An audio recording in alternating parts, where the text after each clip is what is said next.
成個林森片區呢一度絕對係性價比之王，仲要係距離沙田地鐵站只有18分鐘嘅車程時間。81個方嘅兩房，單價就6600，帶埋裝修，總價就喺53到55萬之間。呢一邊嘅綠化率係真係高嘅，俾人嘅感覺係舒服嘅。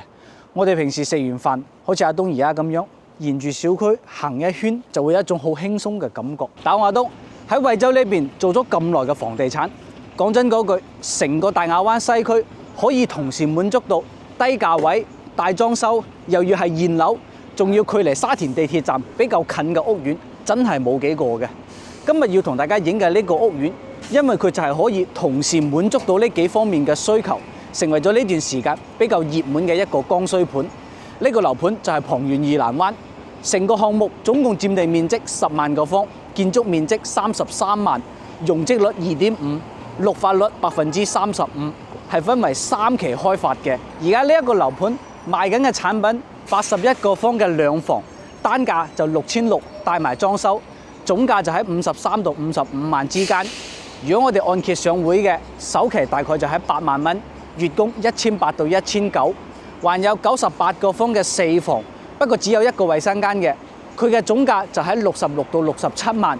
如果按揭上會，首期就喺10萬蚊左右，月供2100到2200，仲有最大面積111個方，同樣都係4房，不過就係2個廁所嘅，佢嘅總價就喺76萬，首期喺11到12萬，月供3100就可以搞掂。通常呢一個價位，好多人都會認為咁應該係喺啲好山卡拉嘅地方，周邊配套係好欠缺嘅，但係偏偏呢一個樓盤嘅位置係屬於大亞灣嘅林森片區，就係喺石化大道同埋龍山6路嘅交匯處，從呢度去到深圳地鐵14號線嘅沙田地鐵站8公里，18分鐘嘅車程時間就搞掂。而家就喺石化大道嘅邊上，佢而家都係開通咗一個巴士站，不過搭巴士嘅時間就會耐啲，要去到28分鐘嘅時間先可以去到沙田地鐵站。咁除咗搭地鐵，我哋還有香港朋友係會選擇搭高鐵嘅。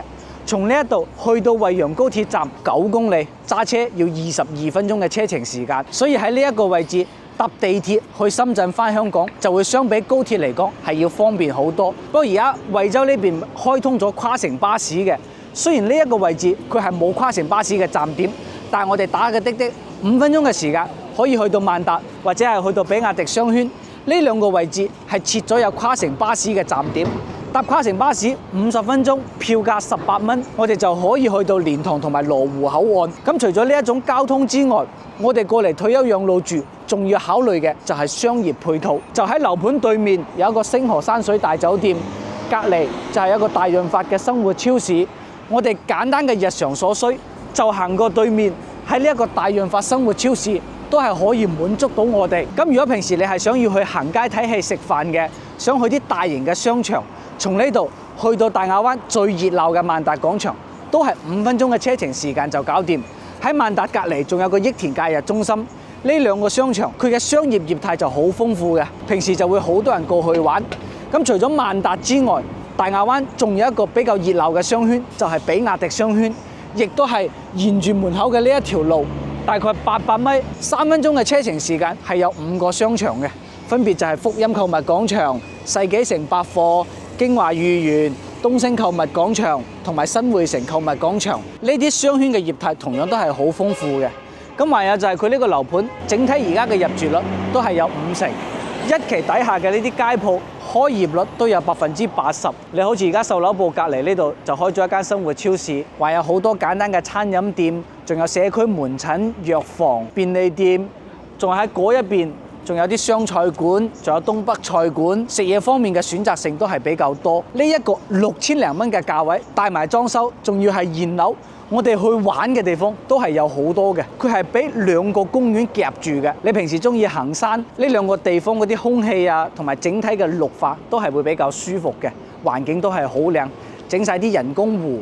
還有就係有啲登山嘅棧道，行路幾分鐘嘅時間就可以到啦。咁而家呢一種咁低嘅價位，佢樓盤嘅質量同埋小區嘅綠化，還有就係佢嘅戶型格局係點樣嘅。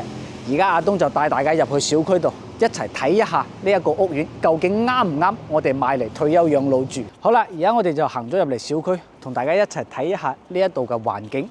通過鏡頭，我哋可以感受到呢一邊嘅綠化率係真係高嘅，俾人嘅感覺係舒服嘅。我哋平時食完飯，好似阿東而家咁樣，沿住小區行一圈，就會有一種好輕鬆嘅感覺。咁我而家嘅呢一度係屬於一期整體交樓嘅時間其實都已經有10年㗎啦。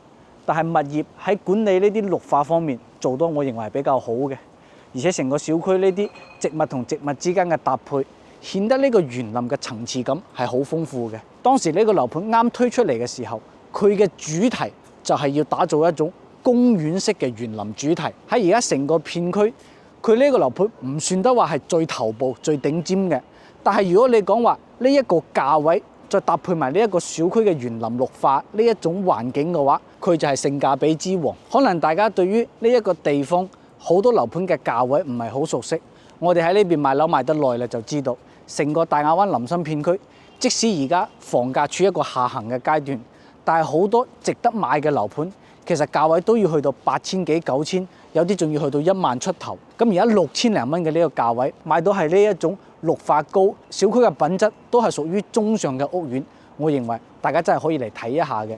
仲有就係你喺我哋而家行喺小區呢邊，佢嘅物業喺小區衛生打理嘅呢一方面做得真係 OK 嘅，唔會話顯得成個小區溶溶爛爛，到處都係啲垃圾。而家行到嚟嘅呢一個位置，佢就係2期，咁2期就會比1期嗰度會新淨好多。中間呢啲涼亭啊，仲有喺嗰一邊有好多我哋嘅健身設施。小區內部園林配套係好豐富嘅，有泳池，有我哋呢啲環園跑道，還有陽光大草坪，又有健身設施。喺每一棟嘅樓下都係會整一啲休閒嘅地方俾我哋。如果你中意捉下棋嘅，佢都係會整好晒啲台凳凳。咁而家行到嚟呢一邊就係3期亦都係成個項目最後嘅1期。賣緊嘅產品就係14棟，就係面前嘅呢一棟，同埋最前面嘅16號樓。我哋買樓其實除咗考慮環境之外，仲要考慮嘅就係一個居住體驗感嘅。你每一個戶型佢嘅通風同埋採光喺效果上面都係唔一樣嘅。呢一點就係涉及到樓間距方面。好似啱先行過嚟嘅1期，佢嗰一邊嘅樓間距就會密啲，大概就喺30米到40米左右。而喺3期呢一邊，我哋鏡頭轉一圈可以俾大家睇下，呢一度係屬於成個小區樓間距最闊嘅，比較開揚呢一邊。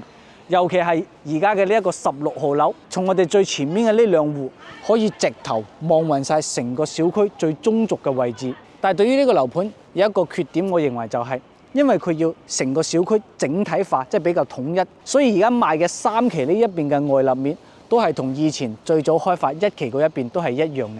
呢一種風格就係10年前左右嘅建築風格。蘿蔔青菜，各人有各人嘅所愛啦。好啦，小區園林嘅呢一部分就展示咗俾大家睇下。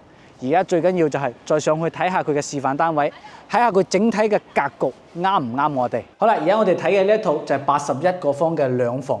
呢一邊擺滿晒家私之後，雖然係話兩房，但係佢嘅空間一啲都唔壓迫嘅。而家示範單位呢一邊佢就唔係交樓標準。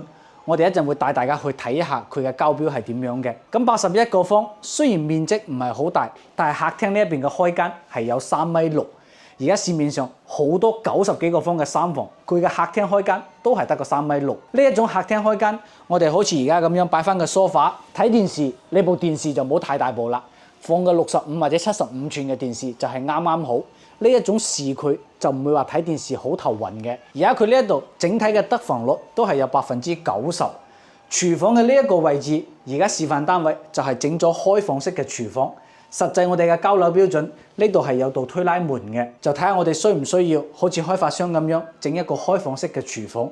開放式廚房好處肯定就係空間感係會更加強烈嘅，但係佢唔好嘅地方就係冇辦法通燃氣。呢一點就需要阿東幫大家去解決嘅。我都係中意呢一種開放式廚房嘅，反正睇落去係會舒服好多。佢呢一個廚房嘅動線上邊就係一個 L 型咁樣嘅佈局，喺呢一度洗菜，跟住呢一邊切好晒啲嘢，然之後呢度就我哋操作嘅空間。喺廚房嘅呢一個位置都係帶住咗一個生活露台，就擺個洗衣機喺呢度，然之後頭頂用嚟晾衫，咁樣我哋又唔會話影響主露台嘅景觀嘅。而且呢一種生活露台，佢都係贈送一半嘅面積。餐廳嘅呢個位置都係會比較闊落，擺翻張4人位嘅餐台絕對係夠嘅。喺後邊而家開發商就係整咗一個酒櫃，跟住佢仲喺呢度設計咗一個空間，就係用嚟擺雪櫃嘅。如果我哋係要整呢啲內嵌式嘅雪櫃嘅話，咁呢個門肯定唔要啦。好似示範單位咁樣整到呢啲咁嘅內嵌式嘅櫃，其實成本都唔會係好多嘅。我哋再嚟睇下房間，呢一邊係屬於第一間房，成間房嘅面積都有8個方嘅。佢而家開發商擺嘅呢一張床係一張1.35米嘅床，我哋如果係一個人嘅話，就係啱啱好嘅，唔會話覺得呢張床唔夠瞓。並且如果你擺咗1.35嘅床之後，我哋係可以做到3邊落地嘅。而家示範單位就可以睇到啦，擺到2個床頭櫃。呢間房嘅衣櫃佢就整咗牆邊櫃，咁喺床腳尾嘅呢一個位置都係足夠嘅。咁呢啲儲物嘅空間，我哋都可以擺到正常嘅衫。佢唔係好似嗰啲裝假狗嘅，同你講係衣櫃，實際根本都擺唔到衫。呢一度嘅深度都有60公分啦。再過到嚟呢一個位置就係主人房，係有將近11個方。不過佢擺嘅呢張床同樣都唔係話標準嘅1.5米床，都係一張135嘅床。如果我哋想擺咗1.5米嘅床嘅話，咁呢一個過渡我哋就要捨棄啦，你就冇辦法好似而家咁樣擺個床頭櫃喺度，將佢盡量貼住呢一個飄窗。而家睇到嘅呢個飄窗就係唔剝得嘅，佢同樣都係整咗一個牆邊櫃嘅。呢一度就係成排嘅衣櫃，呢啲空間都係夠晒嘅。你睇我哋擺到一件成人嘅襯衫，完全都唔驚話呢個駁位唔夠放。整到呢啲滿牆櫃嘅好處就係我哋整體嗰啲儲物嘅空間就唔會話搞到成間房亂糟糟咁樣。你有好多時候啲換季嘅衫啊，嗰啲棉被啊就可以擺晒喺入邊。兩間房中間佢就係廁所嘅位置，廁所佢而家就唔係3段式嘅，佢就係2段式咁樣嘅設計。企缸就同馬桶係一齊嘅，但係實際我哋交樓標準唔係咁樣嘅。呢一種戶型除咗佢嘅實用率高之外，其實佢嘅採光面都係好充足嘅。喺惠州呢邊真係好少嘅樓盤，佢會將呢啲細戶型擺到去朝南向，基本好多樓盤都係會整去朝北向，將主流嘅3房或者4房用嚟作為朝南向嘅戶型產品。但係而家呢一度2房佢就係朝南向，睇成個小區嘅園林。咁我哋朝南無論通風定係採光，肯定係會比朝北嗰邊會舒服好多。佢露台嘅面積都係比較大嘅，呢一度嘅闊度係有1.6米，佢係同客廳等寬，都係有3.6米嘅開間。而家好多人裝修都會中意將呢個露台嘅窗全部拆晒佢，喺呢一個位置封窗。咁樣設計完咗之後，我哋客廳呢個面積又可以增加翻5個方嘅。而家呢一種戶型單價就喺6600，總價53到55萬。你如果按揭嘅，首期8萬蚊，月供1800到1900就可以搞掂。好啦，而家我哋睇嘅呢一套就係111個方4房2廳2衛南北對流嘅格局。入到門口嘅呢一個位置係以一個入戶花園贈送1半嘅面積俾我哋。而家示範單位呢一邊就係整咗一個茶室。咁如果我哋唔係飲茶嘅，喺呢度可以整翻一個雜物間或者我哋嘅衣帽間，用嚟換鞋，甚至乎你整成一間客房去用都係 OK 嘅。整體嘅面積係有7個方嘅，我嘅被墊係有1.7米，你咁樣擺翻張1.5米嘅床，平時用嚟作為客房去用，有親戚朋友過嚟，咁呢間房就可以俾佢去瞓覺。入到嚟客餐廳嘅呢個位置，佢就係一種錯開式嘅南北對流格局。餐廳嘅呢個位而家係擺咗張6人位嘅餐台，不過呢度嘅闊度就唔係好夠。如果你想整多一排餐邊櫃嘅話，咁你呢個餐台就要買翻張細啲嘅。就唔可以擺到張咁大嘅餐台啦。後邊呢度就係生活露台，佢呢一個戶型係2個露台嘅。生活露台呢邊就係朝北向睇出嚟嘅，就係小區後庭花園嘅，即係最後邊嘅一部分嘅園林。通常呢度都係用嚟擺下洗衣機、晾下衫。呢個露台就建議大家冇封窗啦，留佢通下啲風好啲。廚房嘅呢一個佈局係一個 L 字形咁樣嘅，預留一個雙開門嘅雪櫃位。整體我哋2個人喺度操作。呢啲空間都係充足。客廳呢一邊嘅開間係有3.9米。咁而家開發商嘅呢一種裝修風格，喺以前嚟講，我覺得可能會好睇嘅，金碧輝煌咁樣金燦燦。但係而家都係追求一種極簡嘅風格，偏向現代化會好睇啲。我呢啲咁嘅牆布，一眼望落去好睇咋，睇得耐咗都會悶嘅。咁呢個位置3.9米嘅開間，你擺翻部85寸甚至100寸嘅電視，絕對都唔會話覺得壓迫嘅啦。再過到嚟就係主露台，主露台呢一邊係朝南向嘅，都係同樣睇小區嘅花園。而家呢度嘅樓層佢一樣都係喺3樓。呢一種南北對流做到4房，喺成個林森片區嚟講70零萬，仲係帶埋裝修嘅現樓，真係好少好少再有呢啲產品嘅啦。而家入到嚟呢一部分就係另外嘅3間房分佈，呢一邊就係屬於第2間次臥室，整體嘅面積將近9個方，都係整咗一個衣櫃喺呢一度，3邊落地。不過呢一張床佢就唔係一種標準嘅床嚟嘅，佢就係嗰種訂製嘅床，佢連1.35米嘅寬度都唔夠。呢度最多係一張1.2米嘅單人床。如果我哋覺得呢啲單人床都夠嘅，咁呢啲過渡嘅空間都係可以滿足到我哋擺2個床頭櫃，3邊落地咁樣。再過嚟隔離呢一度就屬於第3間次臥室，呢間房就比啱先嗰度會細啲，整體落嚟係有8個方。佢同樣係靠牆邊擺咗張1.2米嘅床，呢啲就比較適合小朋友攞嚟瞓覺嘅。呢一個位置騰出嚟嘅空間，用嚟作為書台去用。喺中間呢度就係公居衞生間，係四四方方咁樣嘅設計嘅。淋浴區就係喺轉彎入嚟嘅呢一度。咁整體嘅空間你都唔會話覺得逼手逼腳嘅。再出到嚟呢一邊就係主人房。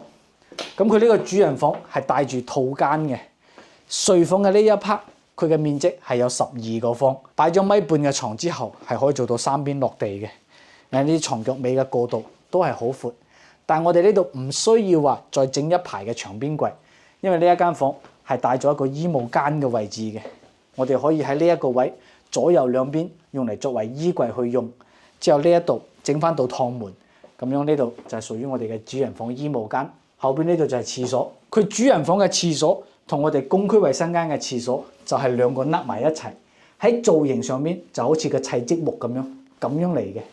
佢嘅淋浴空間就喺我哋而家嘅呢一個位置，你就冇辦法裝玻璃隔斷啦，因為你一旦裝咗之後，呢啲空間就會顯得左手左腳。而家呢一種戶型總價計落嚟76萬左右，首期嘅話就大概喺11到12萬，30年嘅月供就喺3120就可以搞掂啦。好啦，而家示範單位我哋就睇咗，再帶大家去睇一下佢而家呢邊大裝修嘅交樓標準。好啦，而家我哋就嚟到咗實體樓，呢一邊就係交樓標準，所見即所得。整體嘅裝修風格就係偏現代化，黑白灰嘅風格。底下嘅瓷磚就係80×80呢啲帶灰色紋路嘅瓷磚。廚房呢一邊推拉門就係走上軌道，用嘅都係呢啲極窄邊框嘅鋁合金推拉門，配住嘅就係華帝品牌油煙機同埋燃氣爐。底下呢度就冇消毒櫃或者洗碗機嘅。咁廚房呢邊就係一個生活露台，我哋平時熱水器嘅位置就係擺喺呢度。你後期住落嚟，咁呢一個位肯定就係用嚟晾衫嘅。呢邊封唔封窗就睇下自己嘅喜好啦。再過去睇下房間，室內房間嘅呢啲門都係用嘅灰色系為主，呢啲都係一個複合實木門嚟嘅。然後房間呢邊都係白色嘅乳膠漆，地面嘅瓷磚同客廳都係一樣，整體就係通鋪嘅。呢啲踢腳線嘅位置都係整好晒。廁所呢度3件套都係整好埋，佢而家配住嘅呢啲燈帶都係感應燈帶嚟嘅，我哋行入嚟佢就會自動着嘅。洗手池、馬桶、花灑呢度都全部係整好晒。咁呢一個位我哋可以整翻一個弧形嘅玻璃隔斷，你沖涼嘅時候就唔驚話搞到呢度全部都係水。再廁所隔離呢度就係主人房啦。反正啲房間都係一模一樣嘅。而家呢個吸頂燈我哋後期就要換㗎啦，換翻一啲比較有造型嘅。基本我哋就係配啲家私家電就可以入住㗎啦，唔需要話再有任何改造嘅地方。而家呢個樓盤所有賣緊嘅產品我哋都睇咗，再同大家總結一下呢一個屋苑佢嘅優劣勢。最大嘅優勢肯定就係性價比，成個林森片區呢一度絕對係性價比之王，仲要係距離沙田地鐵站只有18分鐘嘅車程時間。喺小區嘅整體規模、環境、綠化配比嚟講，呢幾方面都係 OK 嘅。喺商業配套方面，除咗底下嘅街鋪之外，最大嘅2個商圈，比亞迪商圈同埋萬達商圈，都係3到5分鐘嘅時間可以去到。對於平時行街睇戲食飯都係比較方便嘅。屋苑前後仲有2個公園可以提供到俾我哋平時去行下山、逛下公園咁樣。經常都好多人會問我，就話喺沙田地鐵站附近有冇話性價比高嘅，而且比較優質嘅屋苑？咁呢一個裕南灣，我認為大家係可以過嚟睇一下嘅。但至於啱唔啱我哋，肯定係要親身過嚟感受嘅。畢竟每一個人買樓嘅需求都唔一樣，喜好都係唔同。咁佢呢個樓盤喺唔好嘅方面，我認為就係佢整體外立面嘅設計風格係10年前嘅設計風格，佢就唔係而家啱開發出嚟嘅比較偏向現代化嘅呢一種。如果我哋有諗住過嚟為咗買樓嘅，但係大亞灣呢邊咁多個樓盤，希望大家就係多對比一下，可以揾到一個最適合自己嘅。永遠都係適合先係最好。如果你覺得呢一個屋苑你唔中意嘅，你可以將你嘅購房需求同我講，我按照你嘅需求同你匹配幾個比較啱你嘅樓盤供你參考。另外就係揾阿東買樓嘅，仲有額外嘅獨家優惠。好啦，咁我哋今期節目到呢度，下期見，拜拜。